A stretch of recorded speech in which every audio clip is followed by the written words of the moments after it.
Silmar Lima, Nicola, o São Paulo vai contratar um meia. Silmar, o São Paulo está atrás de um meia atacante. Dois nomes que a gente sabe que agradam, do Zenon, que é jogador do Boca Juniors, e Julian Fernandes, que é do New York City. Os dois jogadores, o São Paulo fez duas propostas para esses atletas, propostas de empréstimo com opção de compra. Num primeiro momento, nem o Boca, nem o New York City toparam fazer acordo. O que o São Paulo cogita, Silmar, é com a grana da venda do Rodriguinho, usar parte dessa grana, ou a parte, ou todo o dinheiro para a contratação de um meio atacante. Rodriguinho tem uma conversa avançada com o Red Bull Bragantino, operação de 3 milhões de dólares, com 15% do valor de uma venda futura ainda permanecendo com o São Paulo, tá bom? O Jefferson de Alencar. Nicola, esse novo presidente do São Paulo é da mesma chapa do Casares? Cara, ele foi o Harry Macis, ele foi eleito e reeleito vice-presidente ao lado do Júlio Casares. Era alguém que até a semana passada era da extrema confiança do Júlio Casares. Inclusive, o Macis fazia parte do Conselho de Administração. Ele não pode nem dizer que não sabia o estado do São Paulo, porque o Conselho de Administração tem acesso a uma série de informações que, na teoria, ou para quase todo mundo, são confidenciais, tá? O Macis votou pelo impeachment do Júlio nessa sexta-feira. Ele já havia anunciado isso, e essa decisão passa muito mais também pela vontade dele em estar à frente da presidência do clube, já assumiu na sexta-feira. O que eu estava tentando descobrir é quais seriam os próximos passos do Macis como presidente. Ele vai fazer uma grande mudança, vai demitir muita gente? Não foi o que eu ouvi. A ideia, pelo que eu entendi, é que o Macis tente administrar, conhecer melhor o funcionamento das coisas, entender quem trabalha bem, quem trabalha mal. Talvez uma das principais mudanças seja a escolha de um novo diretor de futebol. Espera, não é que o Rui Costa cai.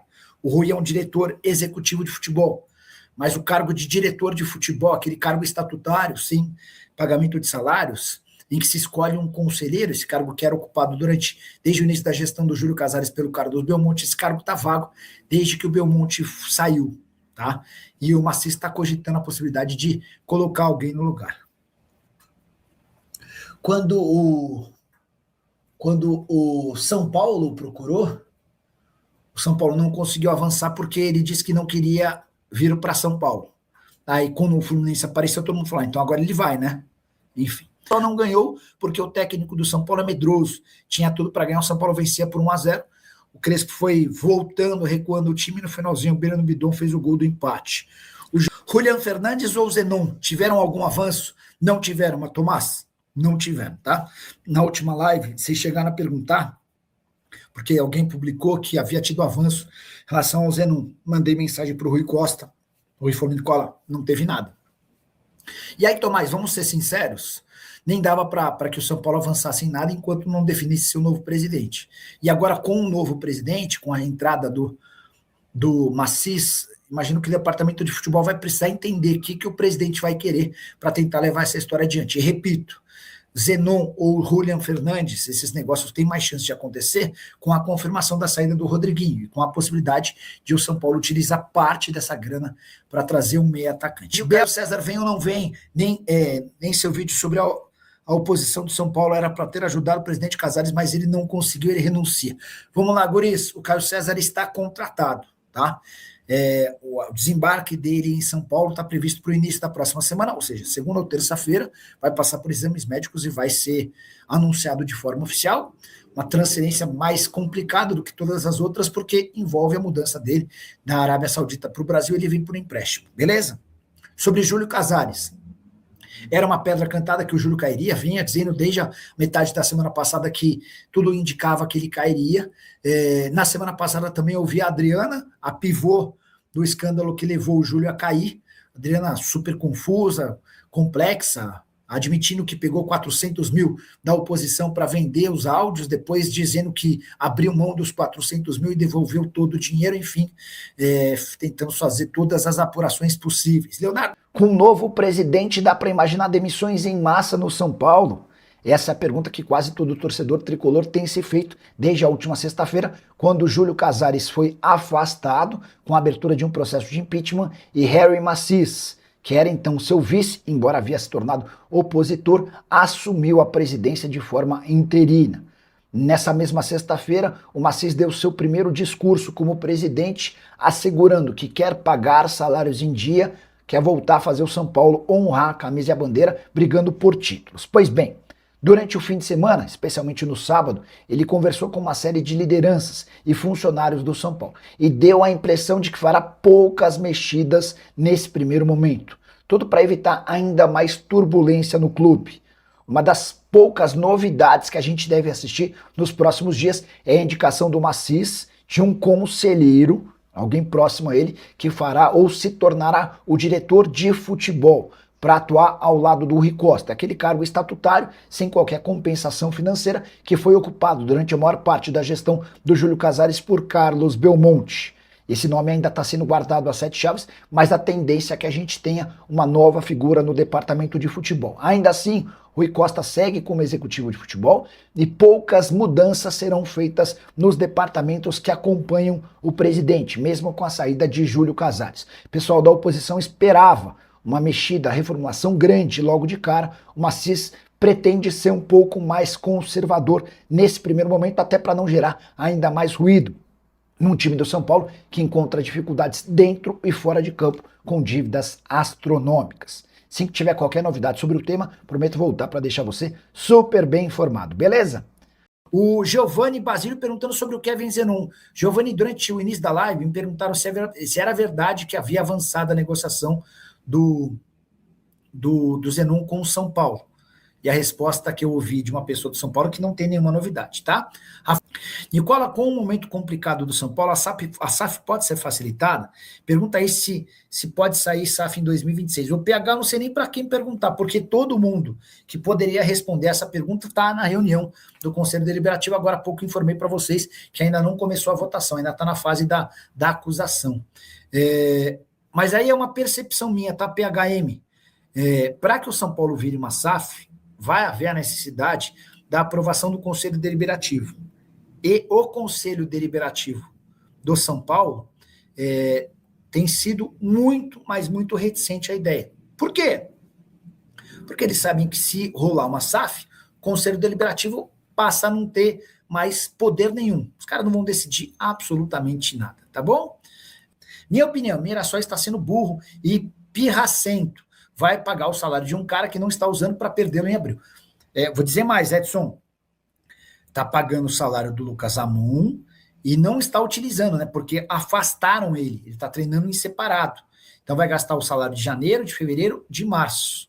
Para que em 5 de abril... O grande problema do São Paulo é que a janela de inscrições se encerra em 3 de março. E aí tem um detalhezinho.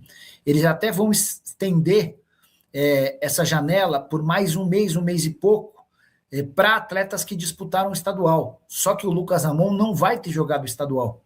Então, o Mirassol pode até estar jogando com isso para forçar a situação do São Paulo. O São Paulo talvez tenha o Lucas Amon em 5 de abril, mas só possa utilizá-lo na janela do meio do ano. Enfim, tem esse detalhezinho importante aí. Mas é uma atitude, de fato, o Lucas Amon até procurou o Juninho para conversar com ele e foi ignorado. Qual a lateral do Mirassol? O Lucas Amon só vem no meio do ano? Não, Leonardo. O contrato dele com o Mirassol termina no dia 4 de abril. Deve chegar no dia 5 de abril, tá? É importante registrar que o São Paulo fez algumas tentativas de comprá-lo, chegou a oferecer o Luan e o Tolói, mas não houve acordo com o Mirassol. Cheguei a ouvir muita gente dizendo que a pedida do Mirassol era de R$500 mil. Informação que eu tenho, que vem do staff do jogador, é de que o São Paulo chegou a oferecer 500 mil, mas a pedida do Mirassol foi de R$2 milhões. Tem uma galera do YouTube do São Paulo bravo com você, que está passando pano para o Casares. Luiz, absolutamente normal, cada um tem direito de pensar como quer. Acabei de falar, por exemplo, que Júlio Casares e companhia erraram feio quando venderam meninos a preço de banana. Eu acho que toda essa celeuma em que o Júlio se envolveu, por exemplo, com depósitos de R$1,5 milhão em dinheiro, são um baita batom na cueca. E diante desse cenário, a menos que as explicações dele sejam espetaculares, tem que cair mesmo. Eu vou dizer mais. Achei que ele errou ao não se pronunciar publicamente. Porque não adianta ele se defender para o conselho hoje.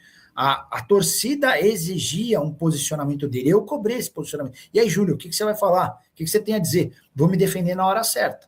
Acho que é um enorme equívoco. Ele tinha que dar explicações aos mais de 20 milhões de São Paulinos. E diante desse cenário, vai ser alvo do impeachment e vai para o espaço. Nicola, você ouviu a Adriana? Eu acho que, como jornalista, é nosso papel ouvir a pivô desse episódio todo. Se está rolando a reunião hoje e o Júlio está caindo porque a tal da Adriana, que foi alvo de toda a polêmica dos camarotes, ela gravou um áudio de uma conversa dela com o Douglas Schwartzman e com a Mara Casares, vendeu esse áudio para a oposição, ganhou dinheiro, depois devolveu o dinheiro, e esse áudio acabou determinando a votação do impeachment e a iminente queda do Júlio Casares. Você está chegando agora, o Júlio ainda não caiu, mas parece ser questão de tempo, tá bom?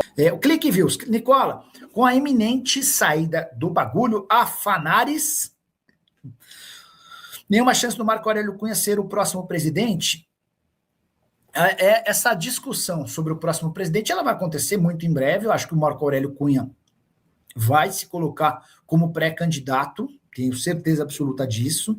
Sei que o grupo participação do qual faz parte o Júlio Casares, e que vai votar pelo impeachment do Casares, esse grupo está trabalhando nos bastidores para fazer do Vinícius Pinotti o próximo presidente, tá? Está sendo discutido, debatido isso internamente. Vamos ver até quanto essa história avança. Mas o Marco Aurélio Cunha, posso até mandar mensagem, é que ele deve estar lá também na reunião, enfim. Mas amanhã eu mando uma mensagem para o Marco e tento avançar alguma coisa nesse sentido, tá? Que horas acontece o caimento do Julinho dos depósitos? Vocês são foda. A expectativa é de que até as 20h30... Tem alguma informação sobre o Alisson? Tem algo sobre Bidu e Kaique? Vamos lá, Luba. O Alisson não deve ficar no São Paulo. A avaliação é de que o custo-benefício dele é ruim.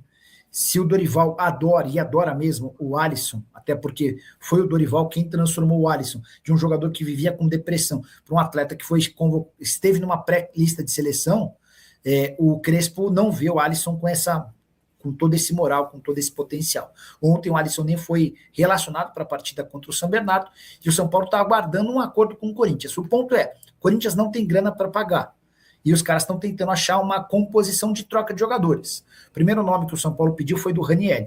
O Corinthians disse que não libera o Ranieri. Depois sugeriram o Martínez. A informação que eu tenho do empresário do Martínez é de que ele não vai para o São Paulo. Também não acho que o São Paulo gostaria de incluir essa negociação. Ontem até mandei mensagem para o Rui Costa sobre o tema e ele não me respondeu. Falaram em Héctor Hernandes, chance zero. São Paulo tem 3 centroavantes, o Héctor é super mal avaliado no futebol brasileiro, está treinando separado, não tem chance nenhuma de esse negócio acontecer. Os dois que você citou, o Bidu lateral esquerdo, é que o Corinthians não pode perder o Bidu, porque só tem o Bidu como lateral. O Hugo não é confiável e o Angeleri não renovou, né? Não faz sentido para o Corinthians trazer o Alisson e abrir mão do único lateral esquerdo confiável. Sobre o Kaique, menino da base, né? Eu não tenho uma opinião formada, já mandei mensagem, respondeu. Tinha mandado no começo da live a pergunta para uma fonte lá no São Paulo, queria te perguntar se é verdade que houve avanço na contratação do Zenon. 0. Tá. A troca com o Corinthians avançou alguma coisa?